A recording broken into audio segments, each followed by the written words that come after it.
Our next guest there are many words I can use to introduce him. Filmmaker, journalist, photographer.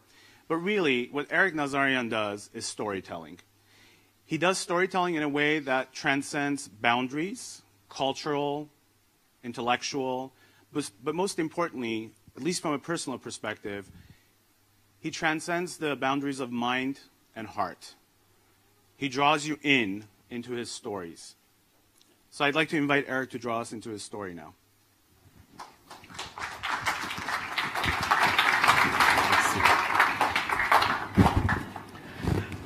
Good morning, Բարի լույս բոլորիդ.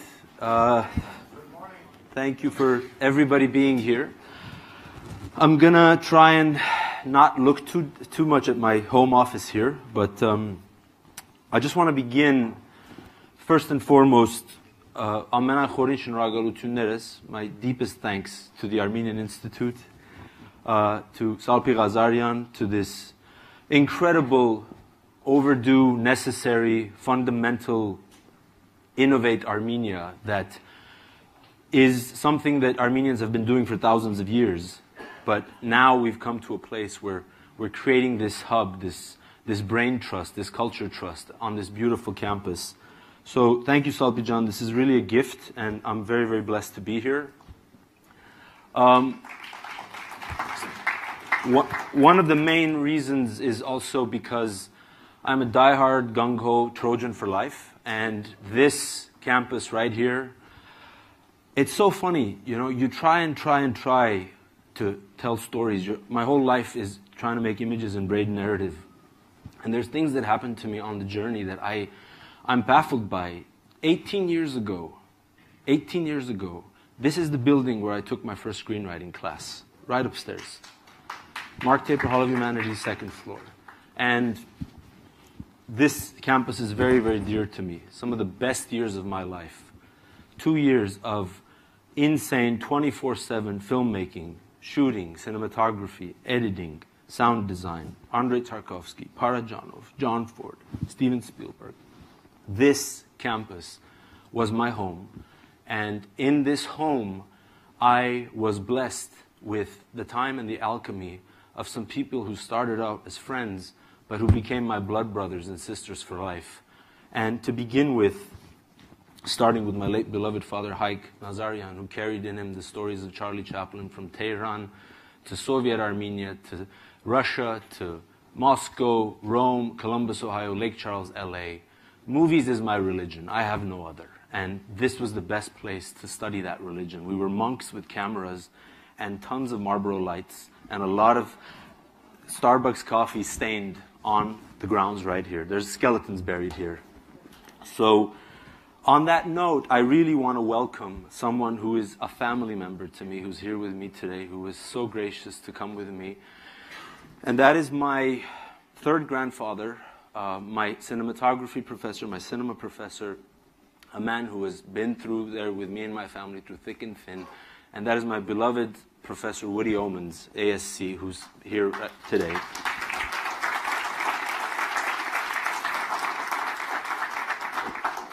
Woody encouraged me, and Woody was my role model, like my father, who every time I stepped into his classroom at the Harold Lloyd stage, just over the stone's toss that we just visited, it was like jumping into this incredible world cinema Disneyland.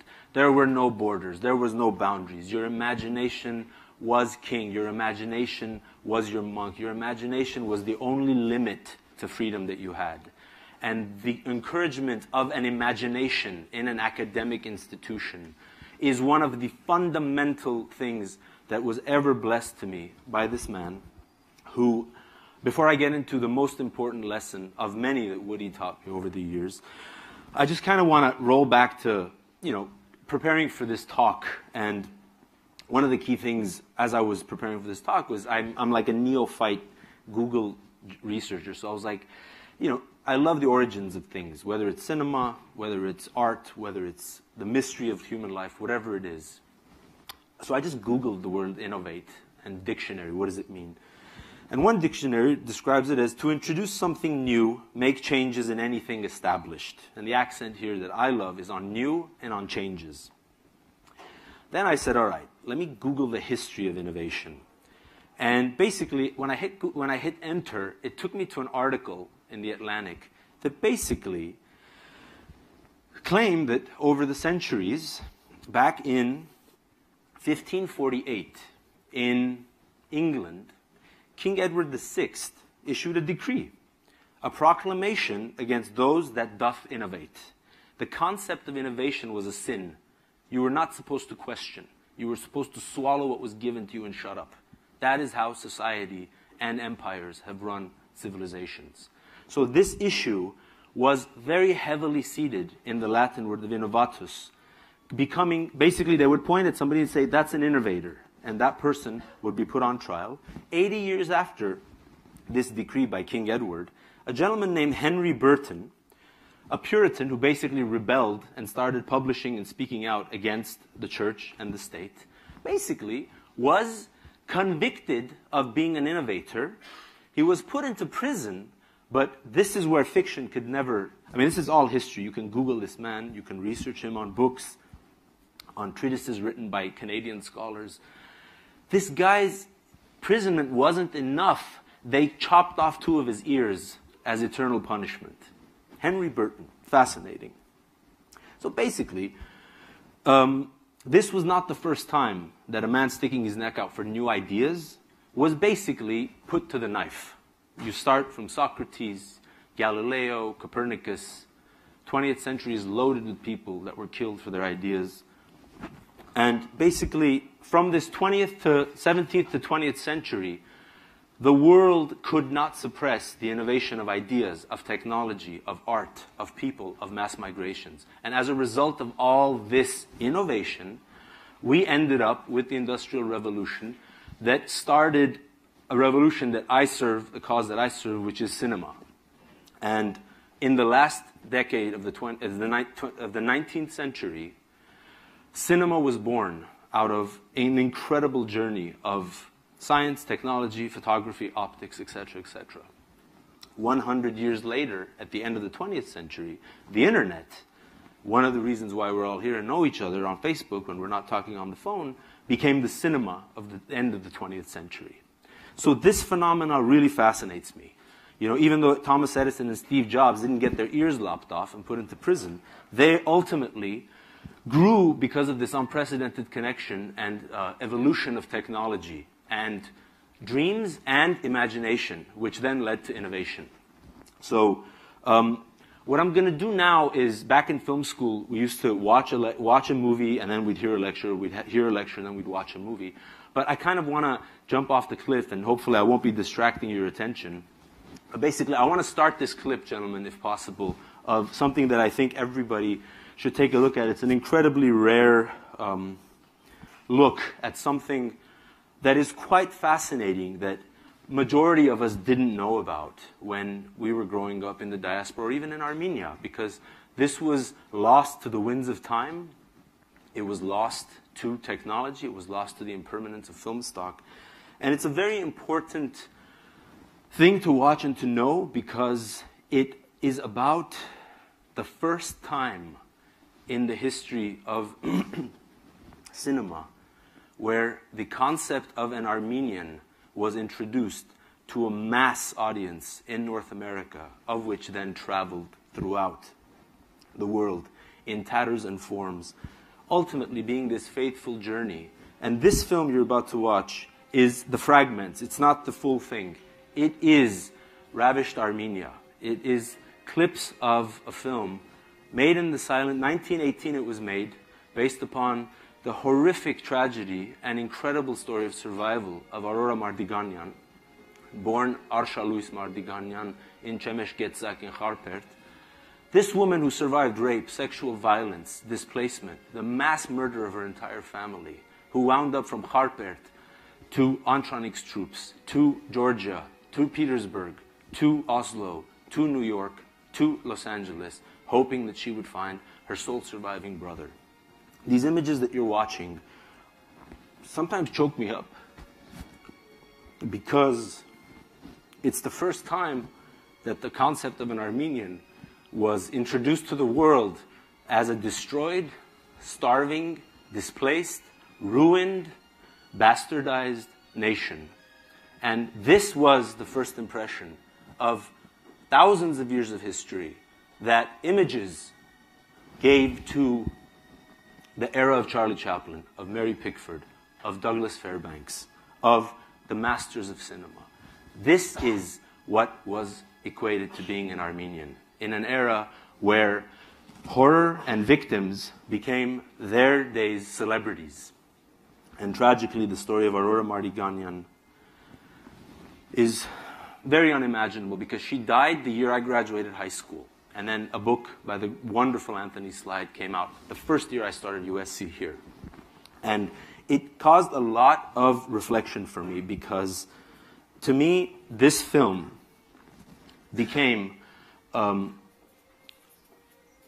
double-edged sword. Why? Because it introduced the concept of what was happening to the Armenian genocide, what was happening to the Armenians. But it also used a horrifically destroyed human being to be exploited for monetary gain. And the double-edged sword of this film ultimately ended up in the psychological ruin of Aurora, who died in a Van Nuys apartment by herself, who was buried in an unmarked grave, who left this amazing legacy. And the Armenian community didn't do anything about it. The Armenian community didn't know. She was interviewed by J. Michael Agopian. She was interviewed and documented. But this woman is yet again, to me, another example of how go die, come back, then I'll love you. We have this crazy, I don't know if it's ingrained, I don't know if it's learned, I don't know where this comes from, but we absolutely love our dead. When Sergei Parajanov was alive, he was innovating, but he was imprisoned. He was ridiculed. Same thing with Diego Rivera, Frida Kahlo. So many wonderful iconoclasts, innovators, who were basically put to the sword or put to the cage. And what fascinates me is that this story here, the magnitude of this film and what it did to American pop culture is so powerful because if you look at it, these people didn't have CNN.com where they could Google what's happening, like we can Google what's happening in Syria, with ISIS, with Armenia, in Artsakh, in the Balkans, in the Ukraine. These people had an imagination based upon the daily horror story that was coming out in the New York Times day to day. And what was that happening? That was creating an imagination. It was a du jour. It was chic. It was necessary. People were talking about it. So, hey, why not do a film about the Joan of Arc of Armenia? It'll make money. It'll feed the great white Christian savior hope to help this starving, bastardized, destroyed Christian race in the Fertile Crescent. And it will do just cause by raising money, which then helped tremendously the Near East Relief Foundation, who we owe an unimaginable and inexpressible degree of thanks for all that they did for our nation, all that they did for the Greeks, for the Syrians, from Aleppo to Gyumri. This film helped aid that. And during this process, it served two masters. It served the masters of exploitation, and it served the masters of humanitarian action through storytelling. And then, over time, as the fate of Armenians would have it, the story started to perish because the technology was impermanent. There was nothing permanent in silent movie stock. So it is a miracle that Mr. Kaloyan, rest in peace, was able to find these clips, edit them together. The music you're hearing is by Samuel Barber. It has nothing to do with the film. It was a part of his montage that I want to pay tribute to. But basically, they shot this in Death Valley. They shot Lake Van in Santa Monica.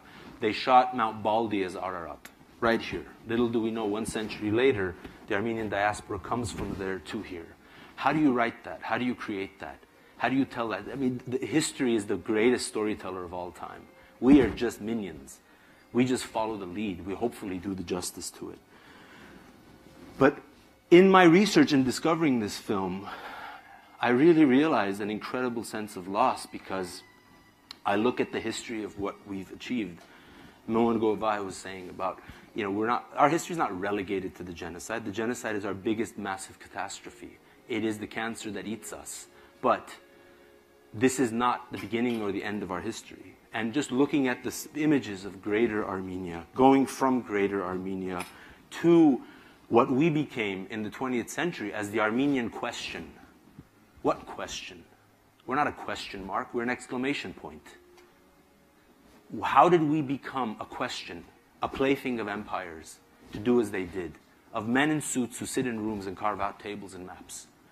This was one of the reasons why the story was told, but it was, again, a double-edged sword. And to me, I see this massive potential. I work with the Golden Apricot Film Festival in Armenia that I love, that really is a portal. It is a United Nations of cinema in Yerevan for 7 days. I was blessed to make a film in Istanbul, making the first film to use the word genocide in Turkey, funded by Turkey and the European Union. And this odyssey I'm on is constantly trying to look for a second chance to destroy this first impression. And I feel like we all as artists, as innovators, as thinking people, as people with a dream and imagination, this community, the nation of Armenia, the diaspora, it is an utter shame that we do not have a Guggenheim Foundation on the West Coast or the East Coast, a Rockefeller, something that really encourages these amazing young artists, writers, poets, thinkers, philosophers, editors, with stipends and fellowships to transcend their narrative so that we do not end up being necrophiliacs in love with the dead and the chaos that's happened. Because the moment we put a camera in our hands as storytellers, sometimes I feel an urge, and I'm dealing with this now. I'm working on my brother Chris Bojalian's book, The Sandcastles, that I'm making into a film. God willing, we start shooting early next year.